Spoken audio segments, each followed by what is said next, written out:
Não é verdade, É Mica? verdade, olha só. Por isso o Magazine recebe agora a psicóloga Jaqueline Soares, que vai falar com a gente justamente sobre esse assunto, tirar todas as nossas dúvidas. Boa tarde, Jaqueline. Boa tarde, muito obrigada pelo convite. É um prazer estar aqui com vocês hoje. Seja muito bem-vinda. E a gente já começa com pergunta para você. Vamos lá. Vamos dar uma olhadinha na tela, a gente tem a nossa primeira pergunta sobre relacionamento abusivo. Olha, primeira pergunta é como reconhecer um relacionamento abusivo? Ele às vezes é delicado, porque não se começa um relacionamento e ele já começa sendo abusivo. É um relacionamento que se estabelece como qualquer outro e ele vai acontecendo devagarinho. E ele não é o tempo todo ruim.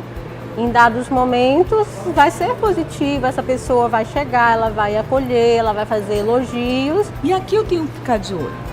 Justamente nesse outro momento, de quando é ruim, de quando faz mal. Se fez mal, está incomodando, precisa se perguntar o porquê que isso está acontecendo e qual que é a sua postura dentro desse relacionamento, por que você está permitindo acontecer. Doutora, mas não existe nenhum sinal assim que a gente deve ficar atento?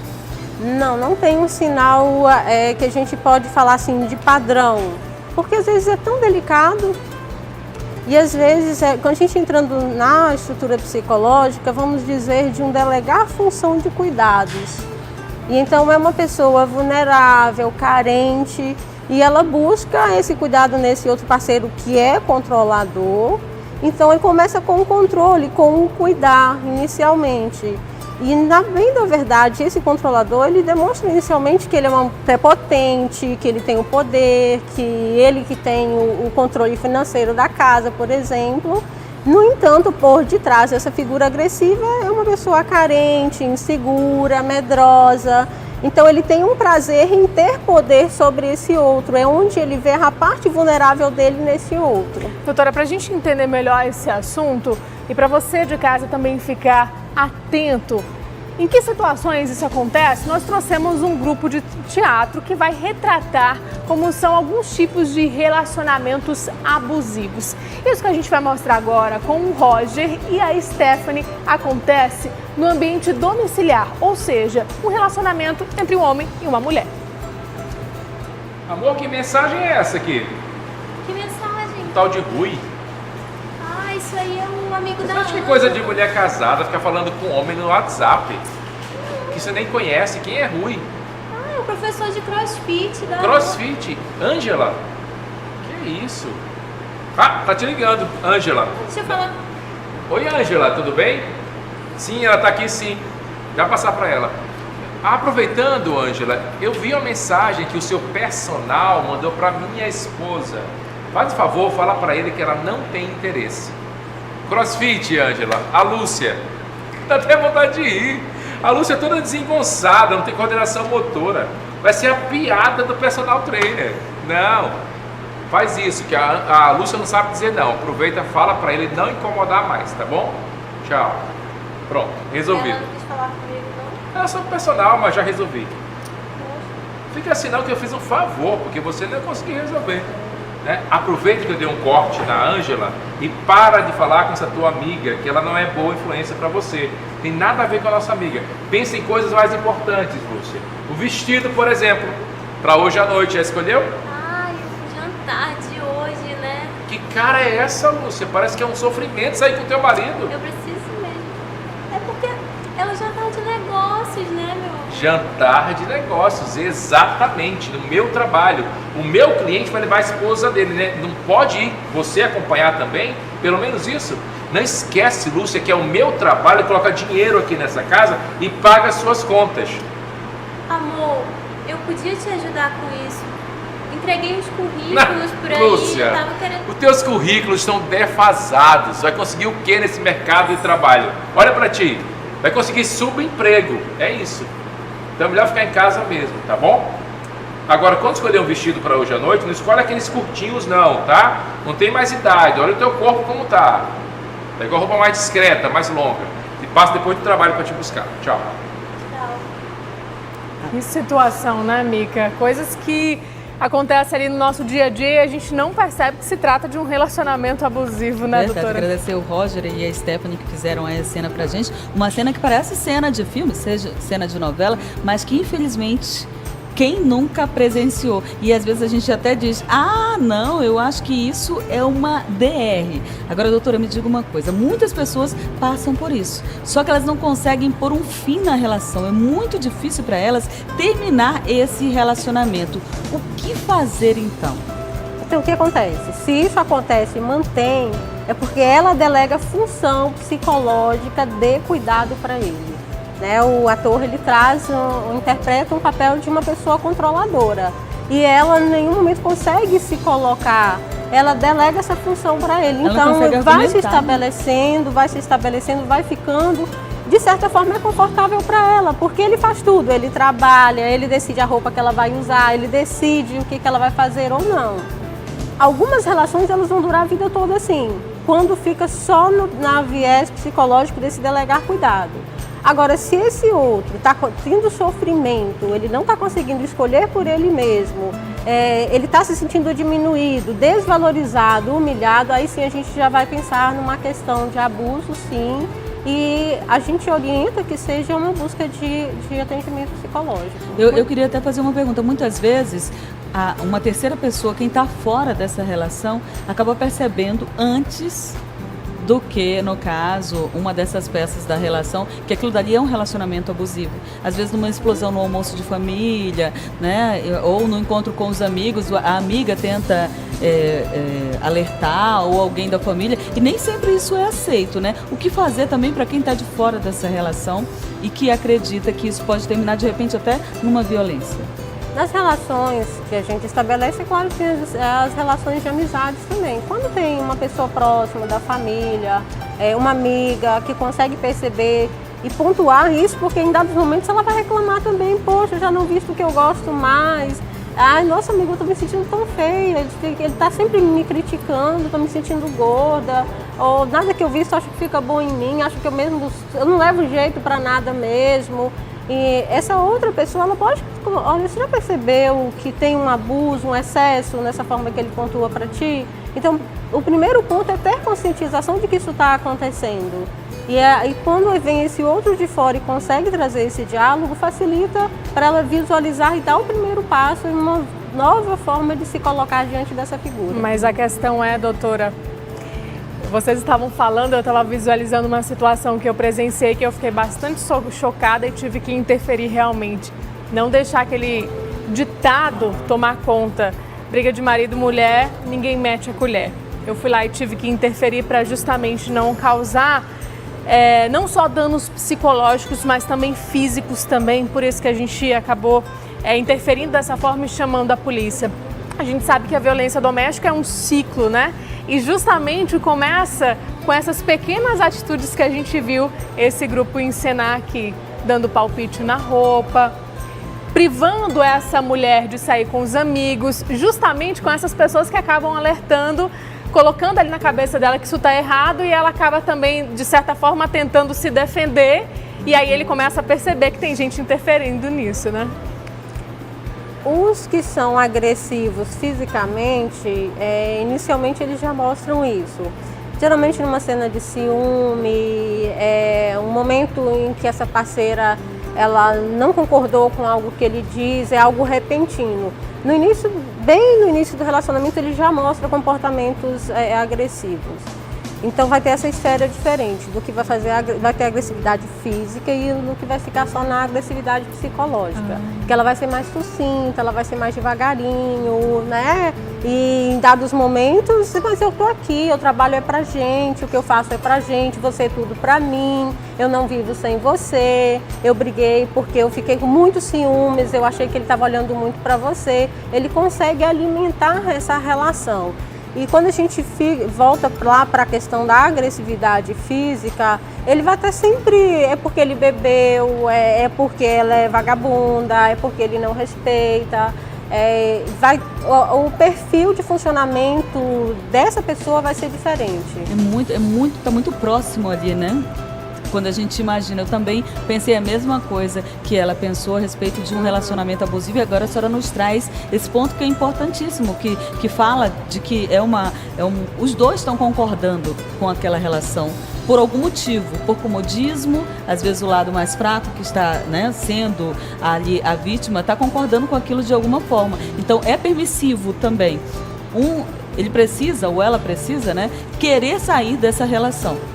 Dá um basta, né? A gente vai voltar lá na estrutura com o papai e com a mamãe, como que foi lá na infância. Se ela teve, no caso, quando é com a mulher sofrendo a violência, se essa mãe ela foi presente, se esse pai foi presente na vida dela, ela pode vivenciar isso, mas vai ser por um curto prazo. Ela vai perceber isso, ela não vai aceitar. De repente esse relacionamento até deslancha, até continua, ela vai aprender a se colocar.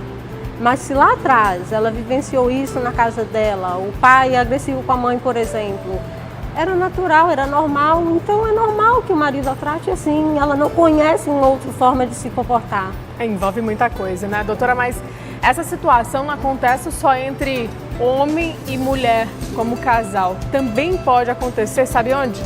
Na amizade. Será que a solução mais fácil é realmente romper a amizade ou é conversar com essa pessoa, fazendo um alerta que ela está, de certa forma, sendo agressiva, enfim? Por isso que a gente vai contar agora com a ajuda do Rafael e da Stephanie, que estão aqui de volta para trazer isso pra gente. Olha só. Fala, Lesão! E aí, mano? Tainá, Tá sumido? O que foi? Tá por onde? tá sabendo não? Acabou de sair o edital do novo concurso do tribunal. Todo mundo tá estudando e agora eu vou passar porque eu tô 5 anos consecutivos estudando. Mano, tu não vai passar não, tinha que ser leso. 5 anos que não passou ainda, tu acha que vai passar? Eu conheço um monte de gente que estuda anos e anos e não acontece nada. Melhor sair pra festa, mano, do que ficar estudando. Eu acho que tu é muito burro pra passar isso, sinceramente. Mas mesmo assim, tu acha que eu não consigo esse ano? Você bora pra festa, mano. Tá perdendo tempo estudando. Se eu fosse tu, eu tava Falando em curtindo. festa, olha, deixa eu te contar isso. Eu não tive tempo de falar. Semana passada, eu encontrei com o Thiago, aquele nosso amigo da 5ª série. Ele me apresentou um pessoal muito bacana e eu queria te falar. Queria que você conhecesse também. Mano, eu já conheço esse Thiago e tu é muito besta, né? Eu vou te falar. Mano, o Thiago é um idiota, mas é Ruela. E tu tem um dedinho podre, né, mano? Pelo amor de Deus. Sabe escolher a amizade não, tu tem que colar em mim, cara. Eu que sei quem são as pessoas boas. Tu não Mas sabe o de nada. Thiago cresceu com a gente, Tainá. Tu acha que... Idiota. É. Ai, mano.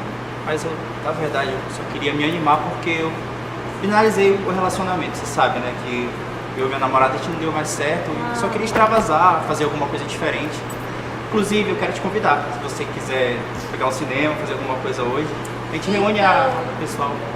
Falar uma verdade aqui pra ti. Terminou, foi tarde, né? E tu, como sempre, né? Não sabe escolher mulher, pelo amor de Deus. Tu tem que ser mais esperto, cara. Tu é muito lesa, sabe? Isso me irrita. E assim, desculpa, eu só não tenho tempo agora. Tô cheia de coisa pra fazer. Mas e mais tarde, depois da aula, a gente... Depois a gente conversa. Ah, eu posso passar na tua casa. Depois a gente conversa. Manda um WhatsApp pra mim. Tá bom. Olha, a gente acabou de acompanhar, para você que chegou agora, essa questão do relacionamento abusivo na amizade. Que a gente muitas vezes também não percebe, né, Mica? Acho que na amizade talvez seja até mais difícil ainda de perceber. E aí, se um outro amigo tenta alertar, fica parecendo o quê? Que tá com ciúme, né? Gente, a nossa pergunta agora para a doutora é como lidar com um relacionamento abusivo na amizade sem perder o amigo, porque muitas vezes a gente não quer perder o amigo, né, doutora? Isso é possível, doutora? A gente vai voltar lá na nossa estrutura psicológica de novo. Se essa relação ela está se estabelecendo e se esse amigo ele está se colocando dessa forma, não é só nessa relacionamento que ele se coloca assim, não.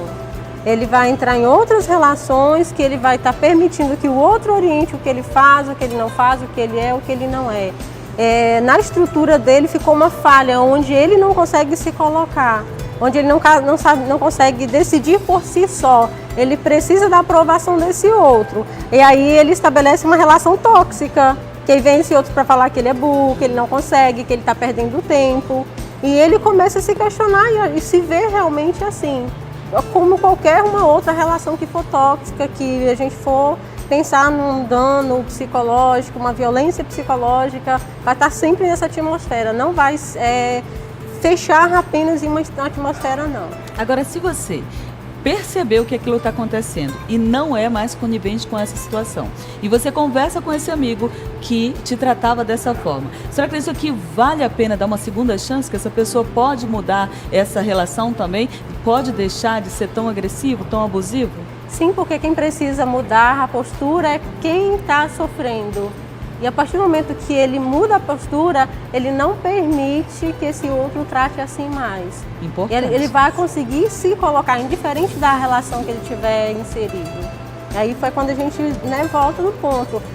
Faça esse questionamento, quais mais relacionamentos estão lhe fazendo mal? Por que o julgamento do outro está me fazendo tanto mal? E aí é o momento dessa pessoa buscar sim ajuda. Doutora, agora não só entre amigos, também acontece no ambiente de trabalho, né? Sim. Aí a gente já vai para o assédio moral. O que acontece nesses casos? É possível, então, a gente se livrar dessa situação? O que a gente deve fazer? Pegando ainda o gancho na minha última fala, que é a postura dessa pessoa, se ela tem uma postura precisa, firme, ela não vai permitir isso acontecer, isso não vai estabelecer. Porque mesmo que é uma situação que essa pessoa ela precise do trabalho, que é o momento que ela planejou a vida dela inteira estar ali, de repente ela teve aquela oportunidade, ela vai se colocar de forma firme. Ela vai olhar para esse chefe nos olhos e vai conseguir conversar com ele de forma tranquila. Ele não vai ter esse poder sobre esse outro. Uma pessoa só tem poder sobre a outra porque a outra dá, indiferente do ambiente que esteja. Mesmo sendo quem pratica, é claro que é uma pessoa muito mais adoecida do que a vítima. Então, se ele é uma pessoa adoecida, ele tem o hábito de praticar, essa pessoa, se ele coloca de forma firme e segura, automaticamente esse outro ele vai ter uma barreira ali. Poxa, eu não posso ser podre esse tempo todo como eu estou sendo. Eu preciso mudar o meu comportamento. Então, essa pessoa que poderia ser uma vítima, de repente é um ambiente facilitador para que esse chefe, por exemplo, deixe de ser um adoecido. Mas como chegar com essa pessoa e falar e não ser da mesma forma que ela, tão agressiva? Em forma de perguntas, por exemplo, alguma coisa que eu fiz está lhe incomodando? Por que você sempre fala com esse tom comigo? E quando você devolve em forma de pergunta, mesmo que aquela pessoa é agressiva, que ela ignora naquele momento, ela vai ficar com aquela pergunta na cabeça dela. E vamos pensar que o abusador, ele precisa de aprovação, ele precisa mostrar que ele é o cara, que ele tem poder. Se alguém chega e questiona, está questionando o mundo interno dele. Será que realmente sou esse cara que eu estou querendo mostrar que sou? Então, ser ambiente para que esse outro também seja curado, porque ele está muito mais adoecido do que quem está ali na atmosfera de sofrimento. Bastante complicado. É um assunto muito complexo, muita coisa, a gente ficaria aqui a tarde inteira falando para poder conseguir entender o que tem por detrás de toda essa atmosfera. Doutora, a gente tem mais uma pergunta. Caso a situação esteja realmente fora do controle, o que fazer? Quando chega assim ao ponto de estar fora do controle, a gente vai falar de um casamento, a gente vai falar de uma chefia e às vezes, quando essa pessoa não consegue tomar a decisão é porque ou tem uma dependência financeira, uma necessidade muito grande daquele trabalho e aí é mais difícil para essa vítima tomar essa decisão. Então é o momento, sim, dela buscar uma ajuda psicológica, é o melhor caminho que se toma. Primeiro ela reconhecer, ela identificar que está acontecendo isso com ela. No segundo momento ela busca ajuda que ela vai conseguir se colocar e não necessariamente é a separação que vai resolver. Porque às vezes a gente recebe pacientes no consultório que eles já vêm no 5º, 6º relacionamento e todos com o mesmo padrão. Então quem escolhe é o nosso psiquismo, ela vai escolher um outro relacionamento adoecido também. E aí? É pesado, é uma atmosfera muito complexa. É muita avaliação que a gente tem que fazer, né? Sim. Doutora, obrigada pela sua participação. Até a próxima. Obrigada pelos esclarecimentos aqui, que tenho certeza que muitas pessoas ficaram em alerta. Tanto quem sofre, como também presencia essa situação. Sim, se tá causando mal, assim, identifique, não está bem, eu não estou confortável. Então tá na hora assim de buscar ajuda. E essa outra pessoa, se alguém já pontuou, se ele já percebeu que é sempre agressivo, que faz o outro chorar, que faz o funcionário chorar, que faz a esposa chorar, que faz o marido chorar, que às vezes é o contrário, mas em menos proporção, mas acontece isso também, né? Pergunte a se você se sente grande, se tem essa necessidade, porque você viu seu pai fazendo lá atrás, por que você realmente precisa fazer isso também. Questione o seu comportamento também, né? Claro que deve ter algumas pessoas nos assistindo que em dados momentos deve dar aquela mexidinha lá dentro, né? Será que eu faço isso com meus funcionários? Eu faço isso com a minha esposa? Então questione também, né? Se a gente pode alimentar, por que a gente vai matar? Gente, mudou completamente minha maneira de ver, porque eu sempre achava que quem tinha que mudar era, no caso, a pessoa que estava ali oprimindo, né, que estava com essa postura mais agressiva. Mas não é a pessoa que se coloca no lugar ali de vítima, tem que se mexer e mudar também, porque senão vai repetir comportamentos. Muito obrigada pelo alerta, viu? Olha, a gente recebeu também aqui essa equipe de atores maravilhosa que encenou aqui pra gente muitas situações. É o Interarte Escola de Teatro. Muito obrigada pela participação de vocês. Vocês têm um recadinho. Isso, Mica, obrigado aqui pelo Magazine. Nós temos um espetáculo